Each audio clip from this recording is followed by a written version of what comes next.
Moi qui suis à 32 000 par année dans l'immédiat, plus deux chambres de louer 500 chacune, je rajoute 11 000 en bourse gouvernementale, puis je suis même pas capable d'avoir une marge de crédit hypothécaire alors que j'ai juste 30 000 en hypothèque. Bon, il y a plusieurs éléments à décortiquer dans ce commentaire-là. Je vais commencer tout d'abord par son revenu qui semble être stable, qui est son salaire, 32 000 par année.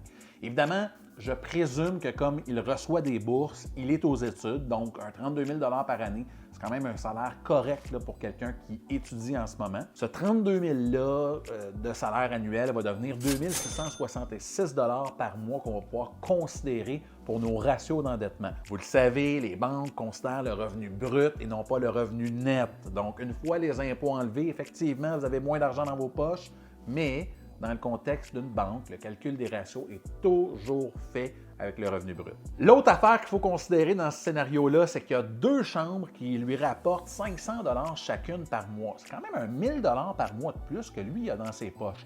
Malheureusement, les banques ne vont jamais considérer ce revenu-là. Pourquoi?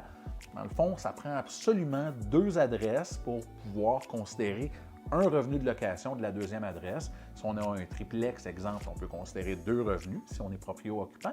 Mais donc, le calcul des revenus de location ne se fera jamais sur des chambreurs. On finit avec les bourses. Bien, les bourses étudiantes, évidemment, ce n'est pas quelque chose qu'il va recevoir toute sa vie.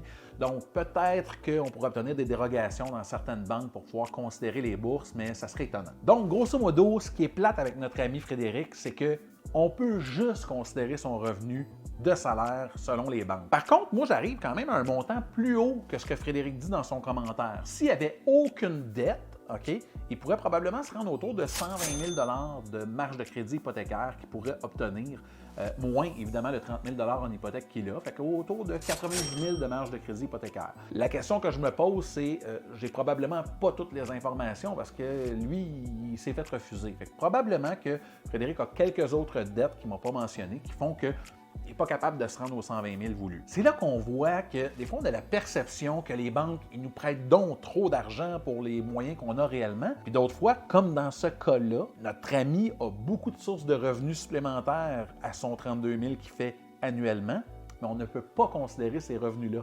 Fait que ça, c'est le parfait exemple du genre de client où on dit, écoute, tu te qualifies pour tant, puis devrait peut-être se qualifier pour plus, mais que, bon, les banques ne le considèrent pas. Si toi aussi tu veux savoir quel revenu que tu reçois, on peut considérer, écris-moi, on va prendre rendez-vous, c'est complètement gratuit, on va pouvoir regarder jusqu'à combien toi tu te qualifies.